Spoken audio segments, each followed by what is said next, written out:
Welcome to the Sales Buzz. I'm Rick Ammey, your host for this exciting Brooks Group webinar. Thanks for tuning in.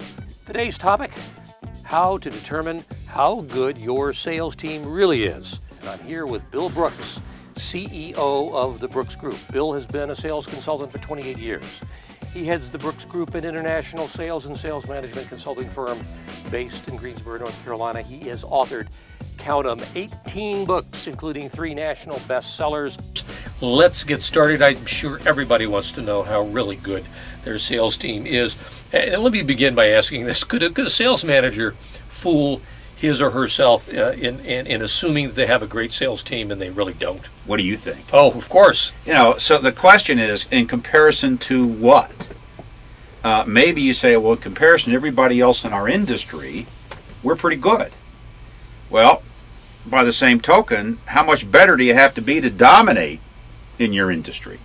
See, we talked before in one of our webinars about strong branding. Strong branding can conceal a weak sales force. If somebody comes out of the blue someplace, if you look at enough really good brands, they don't even have a sales force. People, you know, they go to the destination website or they go to an 800 phone line. Mm-hmm. And so what happens is the sales force may be out there pushing the envelope a little bit or raising the bar a little bit. The truth of the matter is, what defines a good sales team? And I'm going to suggest to you that the sales manager or sales executive has to determine that in some degree of objective manner. Is it the number of leads generated? Is it conversion rates? Is it margins held? Is it number of new business accounts opened? Is it the number of businesses that they are doing business with over the long haul?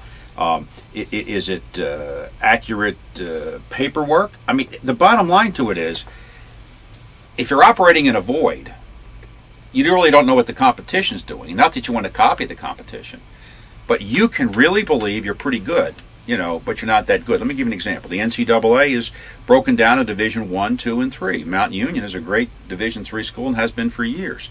But if Mount Union, who wins the National Division III championship, went and played against Notre Dame, they probably wouldn't have a lot of success. In fact, the NCAA even has 1A, 1AA, 2, and 3. Mm-hmm. And so what you've got is you've got 4 different levels. So the question is, where do you have to be? But then the other question is, how good do you have to be? I'm going to suggest to you that if you worry a whole lot less about the competition and a whole lot more about what you demand from your sales team for them to be considered good, you're going to be a whole lot better off. And that gets to the question that was going through my mind. Do you measure how good your team is by measuring the team against the competition, or do you measure the team against itself? That's the dilemma, because you have to sell against the competition. You don't have to sell against the other salespeople. So what happens is, unless you really do both, you're in trouble. I'll give an example. When we benchmark a job, people always say to us, why don't we benchmark our top people? No. What if your top people inside of your company are A's, but in your marketplace or segment, they're C's? Oh, I see. Yeah. You're always going to lose against them because your A is really a D.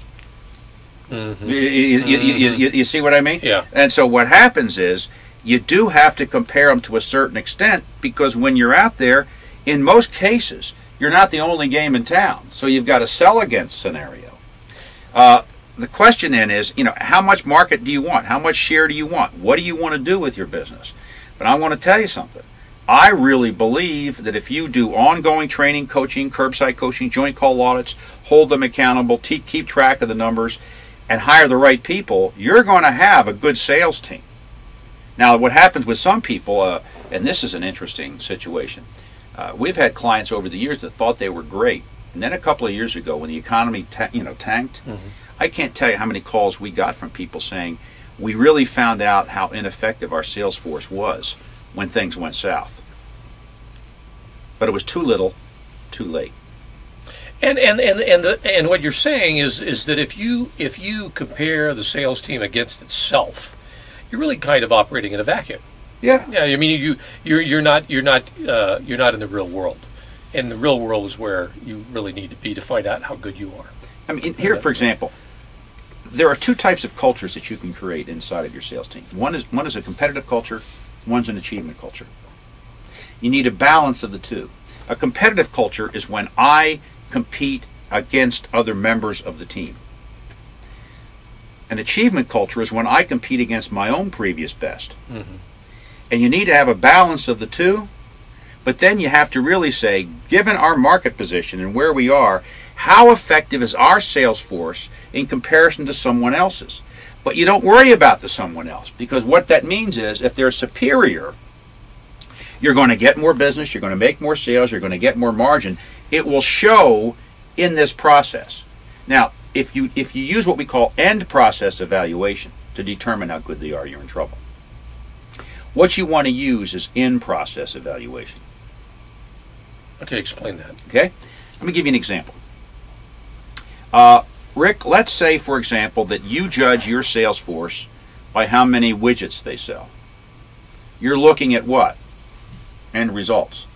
I judge my sales force by how many prospects they generate, how many contacts they make, what kind of conversion ratio they have, how many sales calls they go on, etc., etc., etc. In the long run, who do you think will probably have more success? Yeah. Now, I know what someone is doing. They're sitting out there and saying that's micromanagement. It's how you establish the culture of accountability inside of your sales team. Strong organizations have a very, very effective culture of accountability, holding people answerable for their own actions and their own results. Long-term, success is driven by in-process evaluation rather than purely by end-process measurement. You know, in a sense, you're like describing the building of a pyramid. You have to lay this foundation of doing all these things right.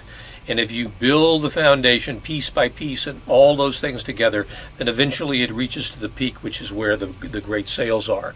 You don't want to be just leaping to the top without having that foundation underneath. Because even if you get there, it's going to fall down. Right. So let me give you another thought here, Rick, as it relates to this. What happens with people is I really am intrigued with sales management and do a lot of the training. And I'm telling you, one of the strengths, which we measure, by the way, is what's called external systems judgment. External systems judgment means this. How good is someone and how important is it to them to develop systems and order in an organization? If someone's got a very low systems judgment, they say stupid things like, I let people manage themselves, I don't want to micromanage, I hire professional people and I get out of their way. What they're really doing is they're overcoming for their own lack of systems judgment. Mm-hmm. The most effective sales managers operate by systems and principles. The ones who are really lousy, like my first sales manager, manage me by telling me the specific words to say, and no structure, just memorization and tricks and chicanery and all that kind of stuff. And frankly, he was terrible. Can I tell you a story about one time when I first started my business and I was just learning how to sell? I was trying to convince this company that will go unnamed, a very fine company, to do business with me, and I was trying to follow a memorized process of sales, right? And I got to about 2/3 of the way to selling these people. And the person I was selling turned to me and said, wait a minute, you got your steps out of order. They said, you can't ask for the sale until you do this first and you do that first. And my face turned beet red, and I realized that I was also trying to mechanically sell rather than really emotionally connect. Yes. Yeah, see, you know what happened when at that point, I just put the darn thing aside and I just started paying attention to them, stopped paying attention to my process, just to do the process. Ask them questions, talk to them, and I got the sale at the end. See, here's the problem. You have to have a methodology and a process. But what it has to do, it's got to be drilled, trained, and internalized in such a way that it's automatic.